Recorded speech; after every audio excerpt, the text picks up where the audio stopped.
ఇందులో ఏముందో తెలుసా? Open biscuits. అసలు క్రంచీగా, స్మూతీగా, కమ్మని టేస్ట్. పిల్లలకి ఇలా చేసి పెట్టండి. హాయ్ అండి, ఎలా ఉన్నారు అందరూ? Welcome back to our channel. నేను మీ ధరణి. ఈరోజు బిస్కెట్స్ ఎలా చేయాలో చూద్దామా? ముందుగా అయితే ఒక కప్పు మెజర్మెంట్ కోసం తీసి పెట్టుకోండి. అన్నిటికీ అదే వాడదాము. సగం కప్పు పైగా చక్కెర తీసుకొని 4 ఇలాచీ తీసుకున్నాను ఫ్లేవర్ కోసం. మెత్తగా పొడి అయితే కొట్టుకునేసాను. ఇందులోకి హెల్తీగా చేస్తానన్నాను కదా, అందుకోసం నెయ్యి ఉంటే నెయ్యి అయితే యూజ్ చేస్తూ ఉన్నాను. మధ్యలో నెయ్యి సరిపోకపోవడంతో కొంచెం ఆయిల్ కూడా కలిపాను అనమాట. ఒక్క ఆయిల్తో మాత్రం కూడా చేసుకోవచ్చు మనము. అంటే సగం గిన్నె వరకు ఆయిల్ తీసుకుంటే బెటరు. ఇక్కడ సరిపోలేదని 2 టైమ్స్ అయితే కొడుతూ ఉన్నాను చక్కెరని. ఇది ఎంత స్మూతీ టెక్స్చర్తో వచ్చింది చూడండి, వెన్నలాగా. అసలు ఇంకొక విధంగా కూడా ఉంది, చూసేదానికి డాల్డా ఉన్నట్టుంది. అసలు వీడియో చూడుకోకుండా ఇక్కడ నుంచి చూసేటట్టు ఉంటే ఎవరైనా డాల్డా అని నమ్మేస్తారు. ఇక్కడ వచ్చేసి అదే 1 కప్పుకి గోధుమ పిండి, మళ్ళీ శనగపిండి సగం కప్పు పైగా తీసుకున్నాను. 2 స్పూన్ల బొంబాయి రవ్వ అయితే కలిపాను. ఇక్కడ బేకింగ్ సోడా కూడా వేసాను అనమాట. బేకింగ్ పౌడర్ కూడా ఉంటే వేసుకోవచ్చు, కేకుల్లో బిస్కెట్స్లో వేస్తారు కదా అది. ఇక్కడ గుల్లలుగా ఎందుకు వచ్చిందంటే వైట్ కలర్తో పిండి అనేది జల్లిచ్చి ఉండాల. మనం చేసిన మిస్టేక్ అదే అనమాట. నేను పిండి జల్లించలేదు, అలాగైతే ట్రై చేసేసాను. అందువల్ల అది వెయిట్ మచ్చలుగా అయితే కనిపిస్తూ ఉంది. ఇంక ఇక్కడైతే ఓపెన్ చేసి చూస్తాను పిండిని. ఎంత స్మెల్ వస్తుందంటే కమ్మని స్మెల్ వస్తుంది. ఇల్లంతా భలే ఉంది అసలు బిస్కెట్స్ చేసేటప్పుడు కూడా. ఇంకైతే ఒక్కొక్కటి ఇలా అయితే మనం సర్వ్ చేసి పెట్టుకున్నాం. పిండిని చూస్తానే తెలిసిపోతుంది కదా బిస్కెట్స్ ఎలా వస్తాయో అనేసి. అంత స్మూతీ టెక్స్చర్తో అయితే ఉంది అనమాట పిండి. ఇంక ఇక్కడ వచ్చేసి పొంగనాల పెనంతో అయితే ట్రై చేస్తున్నాను బిస్కెట్స్ నేను. అంటే కింద ఒకటే పెట్టేస్తే మాడిపోవచ్చు.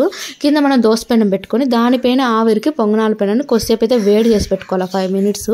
ఆ తర్వాత అయితే ఇక్కడ సర్వ్ చేసుకోవాలన్నమాట. నా దగ్గర డ్రై ఫ్రూట్స్ ఉంటే లడ్డు చేసేసాను వైషు కోసము. ఇంకా కొన్ని ఉంటే అవిసి గింజల లడ్డూలు అయితే కలిపేశాను అనమాట. అందుకోసం శనగపప్పులు వేయించుకొని పొట్టు తీసుకొని అయితే ఇక్కడ సర్వ్ చేసుకుంటూ ఉన్నాను. ఇక్కడ ఒకటే పొంగనాల పెనం మీద పెడుతూ ఉంటే పిండి ఏమో ఎక్కువ క్వాంటిటీతో ఉంది. టైం అయిపోతుంది, నాకైతే వర్క్కి అయితే టైం అవుతుంది. సాయంత్రానికంతా లిస్ట్ పెట్టాలా.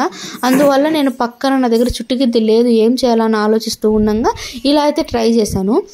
కింద ఒక ప్లేటు పైన ఒక ప్లేటు పెట్టేసి నేను బిస్కెట్స్ అయితే పెట్టాను. గాలి పోకూడదు అనేసి ఆవిరి 2 కుక్కర్ల బరువు అయితే వీటి మీద పెట్టాను.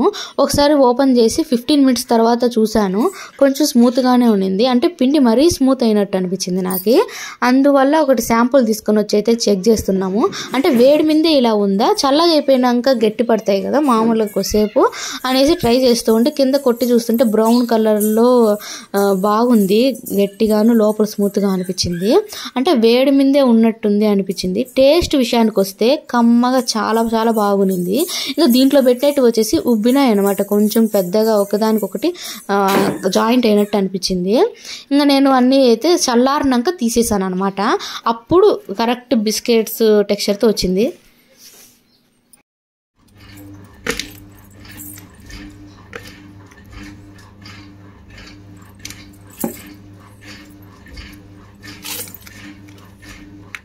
ఇవి 15 మినిట్స్ కాదు 25 మినిట్స్ వరకు వేడి చేశాను. ఆ తర్వాత చల్లగా ఇంతవరకు అలాగే వదిలేసినాక బిస్కెట్స్ లాగా తయారైందనమాట.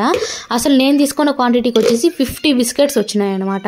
మా ఆయన వచ్చినాక టేస్ట్ చేయమని ఇస్తే కమ్మగా చాలా బాగుంది, నువ్వే చేసావా అన్నాడు. ఎందుకుంటుంది కమ్మగా, అంత నెయ్యి వేస్తే అని నేను చెప్పాను అనమాట.